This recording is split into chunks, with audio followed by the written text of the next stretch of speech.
5 ওয়াক্ত নামাজি হওয়ার কথা ছিল, কিন্তু মেরে মুহতারাম হাজিরিন, চারবার ভূমিকম্প অনুভূত হওয়ার পরেও আমরা আমাদের নরসিংদীর মানুষের মধ্যে, গোটা বাংলাদেশের মানুষের মধ্যে বাস্তবিক অর্থে দৃশ্যমান কোনো পরিবর্তন আমাদের পরিলক্ষিত হয় না। বোঝা গেল আমাদের চরিত্র কওমে আদের চাইতে আরো নিকৃষ্ট, আমাদের চরিত্র কওমে সামুদের চাইতে নিকৃষ্ট। কথা বলেন ঠিক কিনা?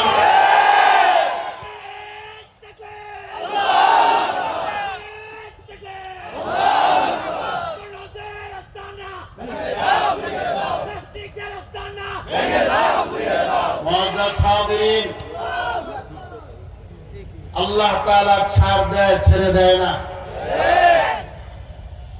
আল্লাহ তাআলা ছাড় দেয়, ছেড়ে দেয় না।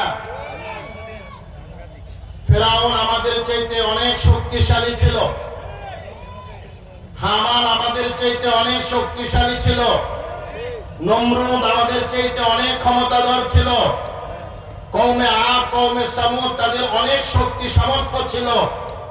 কিন্তু আল্লাহ সুবহানাহু ওয়া তাআলা যখন তারা সীমা লঙ্ঘন করতে করতে করতে করতে একেবারে সর্বোচ্চ পর্যায়ে তারা পৌঁছে গিয়েছিল, আল্লাহ তাআলা তাদেরকে এমন ভাবে পরাভূত করেছেন, এমন ভাবে ইতিহাসের আস্থা করে নিক্ষিপ্ত করেছেন, যেটা বললেও আজকাল লজ্জা অনুভূত হয়। কথা বলে ঠিক না? দেখেন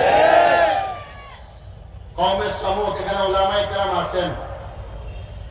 হযরত সালেহ আলাইহিস সালাতু ওয়াস সালাম যখন বারবার কওমে সামুদকে সতর্ক করতেছিলেন, ইন্নী লাকুম রাসূলুন আমিন ফাত্তাকুল্লাহা ওয়া আতিউন, ও মিয়ারা, আমি তোমাদের জন্য আল্লাহ প্রদত্ত রাসূল, তোমরা আল্লাহকে ভয় করো, আমার আনুগত্য করো, আল্লাহর ইবাদত করো।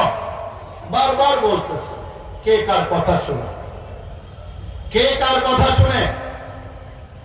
হযরত সালেহ আলাইহিস সালাতু ওয়াস সালাম সব শেষে তাদেরকে সতর্ক করলেন, সময় কম, যে কোনো সময় হুজুর চলে আসবে। সর্বশেষ সতর্ক করলেন, তোমাদের হাতে সময় মাত্র 3 দিন, এই 3 দিন পরেই তোমাদের জন্য চূড়ান্ত ফয়সালা, আল্লাহর পক্ষ থেকে আযাব চলে আসবে। এখনো সময় আছে, ফিরে আসো, এখনো সময় আছে, ফিরে আসো। আমার কথা যদি বিশ্বাস না হয়, আগামীকালকে খেয়াল করবা, তোমাদের চেহারাগুলো হলদে বর্ণের হয়ে যাবে। তারপরেও যদি বিশ্বাস না হয়, এর পরের দিন খেয়াল করবা, তোমাদের চেহারাগুলো রক্তিম বর্ণ ধারণ করবে।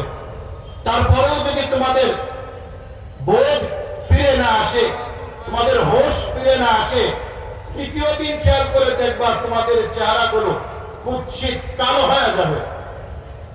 কওমে সামুদ পরের দিন দেখলো আসলেই তাদের চেহারা হলদে বর্ণ ধারণ করেছে, তারপরের দিন রক্তিম বর্ণ ধারণ করেছে। এরকম কঠিন অবস্থায় কোথায় তারা তওবা করে আল্লাহর দিকে ফিরে আসবে, নিজেদের কৃতকর্মের জন্য লজ্জিত হবে, আল্লাহ তাআলার কুদরতি পায়ে হাত রেখে ক্ষমা প্রার্থনা করবে। তা না করে ওই কঠিন অবস্থায় সালেহ আলাইহিস সালাতু ওয়াস সালামকে তালাশ করে বেড়ায়, ঘুরে ঘুরে খুঁজে বেড়ায় যে সালেহকে হত্যা করতে হবে, সেই হলো আমাদের বিপদের কারণ। ও যদি না থাকে তাহলে আমাদের কপালে বিপদ আসবে না। বর্তমান সময়েও কিছু মানুষের চরিত্র দেখলে মনে হয় তাদের শিক্ষা হয় না। 16 বছর পর্যন্ত যারা এই দেশের মধ্যে রাজত্ব করে উলামায়ে কেরামদের বিরুদ্ধে অবস্থান নিয়েছিল, 2013 সালে হেফাজতের মধ্যে শাপলা চত্বরে অকাতরে আলেমদেরকে নির্বিচারে যারা হত্যা করেছিল, তাদের পরিণতি দেখেও এখনকার যারা নেতৃস্থানীয় ব্যক্তিবর্গ রয়েছে, যারা আগামী দিনে রাষ্ট্র পরিচালনার স্বপ্ন দেখে, তাদের অ্যাটিটিউড, তাদের বডি ল্যাঙ্গুয়েজ দেখলে মনে হয় তারা মনে হয় সেখান থেকে শিক্ষা নেয় না। এখন পর্যন্ত তারা উলামায়ে কেরামের কণ্ঠকে রোধ করতে চায়, উলামায়ে কেরামের মুখকে চেপে ধরতে চায়। এ মেরে দোস্ত বুজুর্গ, কওমে সামুদের চরিত্রকে বাদ দাও, কওমে সামুদের চরিত্রকে নিক্ষেপ করে ফেলো ডাস্টবিনে, তার থেকে ফিরে আসো। তা না হলে আমাদের কপালে আরো বেশি দুর্গতি অপেক্ষা করছে। কওমে সামুদের তৃতীয় দিন চেহারা কালো, চেহারা কালো হয়ে গেছে। আসমান থেকে ফয়সালা আসছে। কওমে সামুদ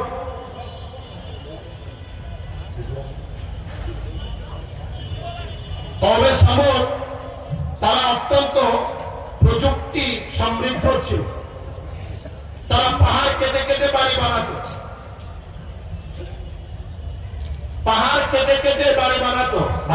ছিলেন এবং এমন ভাবে তারা নকশা করত পাহাড়ের উপরে, যে কোনো পাহাড়ের চূড়ায় যে কোনো মানুষ নির্ধারিত জায়গায় যদি সতর্কবাণী উচ্চারণ করত, সাবধান হয়ে যাও, তাহলে ওই গোত্রের যতগুলো মানুষ যত পাহাড়ের উপরে আছে, সমস্ত পাহাড়ের চূড়ায় অবস্থানকারী প্রত্যেকটা মানুষের কানের মধ্যে ওই আওয়াজ ধ্বনিত প্রতিধ্বনিত হয়ে এটা পৌঁছে যেত। কওমে সামূদকে যখন সালেহ আলাইহিস সালাতু ওয়াস সালাম সতর্ক করতেছে, তারা বলে মান আশাদ্দু মিন্না কুওয়া, আরে আমাদেরকে ধ্বংস করবে, আমাদেরকে নিঃশেষ করবে, আমাদের চাইতে শক্তিশালী কেউ আছে নাকি? নাউজুবিল্লাহ পড়েন। তারা বলে আমাদের চাইতে শক্তিশালী কেউ আছে নাকি? অথচ সর্বশক্তিমান, মহাবলীয়ান, মহাগরিয়ান, একমাত্র ক্ষমতাধর, একমাত্র ক্ষমতার অধিকারী, ক্ষমতার আধার, চিল্লায় বলেন কে?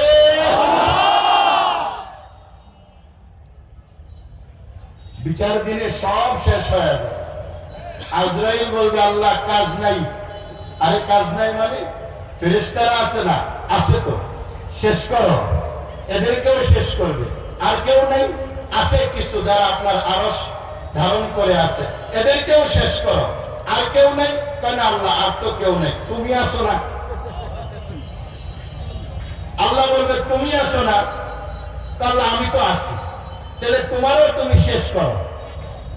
শেষ হবে। এরপর আল্লাহ তাআলা ঘোষণা করবেন লিমানিল মুলকুল ইয়াউম লিল্লাহিল ওয়াহিদিল কাহ্হার। আল্লাহ নিজেই বলবে, নিজেই প্রশ্নকারী, লিমানিল মুলকুল ইয়াউম, আজকে কার রাজত্ব চলবে? এই দুনিয়ার ক্ষমতাধররা কে কোথায় আছো? এক একজন 100 বছর, 200 বছর, 40 বছর, 50 বছর ক্ষমতার আসনে আসীন হওয়ার পরে নিজেদেরকে আর এখান থেকে সরে যাওয়ার জন্য উপযুক্ত মনে করো নাই। আজকে তোমরা কে কোথায়? লিমানিল মুলকুল ইয়াউম, বলো আজকের রাজত্ব কার? তখন কোথাও থেকে কোন সারা শব্দ আসবে না।